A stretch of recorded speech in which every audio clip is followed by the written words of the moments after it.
Have you ever had a cute idea for a children's book and then thought, but I can't draw and I don't have time to write a whole book? Hello friends and welcome to my channel OrgaNatic. Here's the good news. Today I'll show you how to make a real picture book in Readkidz in one sitting. You'll see the whole process step by step on screen, from a simple idea to a finished book you can export and share. This is great for parents and teachers, but also for freelancers and creators who want to make content efficiently. Let's jump in. Before we start, very quickly, Readkidz is basically an AI-powered workspace made for children's books. It helps with story generation, illustrations and layout in one place. And one of the biggest advantages here is character consistency, so your characters don't randomly change from page to page. Now let's create our first book. Step 1. Go to My Works, and here you'll usually see three options: single book, book series or illustrated story. For this tutorial we'll choose single book. It's the fastest way to get a complete result. Step 2 is simply giving the platform your idea. You can choose a suggested prompt or type your own. You don't need a full manuscript. One clear paragraph is enough. Readkidz will generate the full story for us. I'm using a simple idea. Two baby bunny siblings have a messy room and Luna turns cleanup into a little game that Milo actually joins. Now here you'll see a few settings. First, pick the age group your book is for. Then choose a story type from the options and select a story theme. Next, choose anthropomorphic or non-anthropomorphic. Anthropomorphic means the animals act like people, and non-anthropomorphic means they behave like real animals. And finally, select the book size. For this demo, the default 1:1 is totally fine. Then click Generate Story. It may take a moment to generate, so I'll skip ahead to the result. Once the story text is generated, click Extract Roles.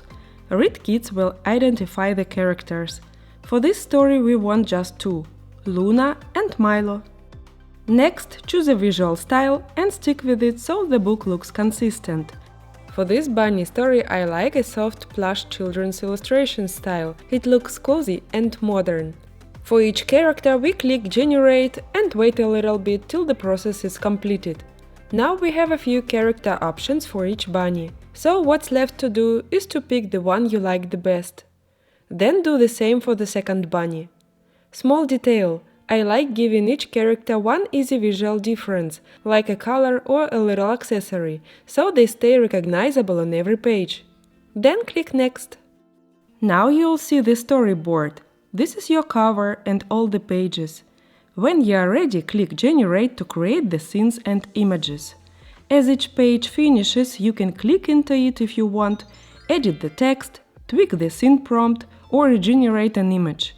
To keep this tutorial moving, I'll keep going, but it's nice that you can adjust anything right here. Okay, now for the fun part. Let's bring the book to life with voiceover. Open the narration or voiceover settings and pick a voice you like. I usually go for a warm storyteller voice, something you'd actually want to hear at bedtime. Now you can add narration page by page or apply one voice to the whole book. Just choose the option you see here. Let's hit preview for a second. Luna and Milo's Game of Tidy. Perfect. Now our picture book already feels like a real read aloud. Now click preview and flip through the whole book. Cover to the last page, just to make sure everything flows nicely. If you want to tweak anything, it's quick. Move the text, adjust the font size, or regenerate one image. Once you are happy, click Export and download it in the format you need. Next, let's turn this book into an ebook style video. Open the ebook video option and choose your narration. Either reuse the same voice or pick a different one if you want a new vibe. You can also add background music. I keep it soft so the voice stays clear. Now let's preview a few seconds. Luna and Milo's Game of Tidy. Sunlight filtered through the leafy branches above, splashing warm golden patterns onto the soft grass inside the burrow where two baby rabbits lived. Luna, with her snowy fur and delicate pink nose, loved soft open spaces that made hopping from one place to another feel light as a dandelion fluff. Nice! And just like that you have both the finished picture book and a simple narrated ebook video you can share. Before we wrap up, 2 quick things I personally like in Readkidz. First, explore. If you are stuck, you can browse what other people have made and get inspiration for styles, prompts and formats. Second, the editing is simple. You can tweak the text, regenerate an image or adjust a scene right inside the platform. No complicated setup and no extra tools. If you want to try Readkidz, I'll put my link in the description. If you sign up through my link, you'll get 1 month of the standard plan free. And new users also get 2000 bonus points, plus extra points for daily logins. Have fun creating your own book. And if you make one, tell me in the comments what your characters were. If you liked this video, please hit the like button, subscribe if you're new, and I'll see you next week. Bye bye!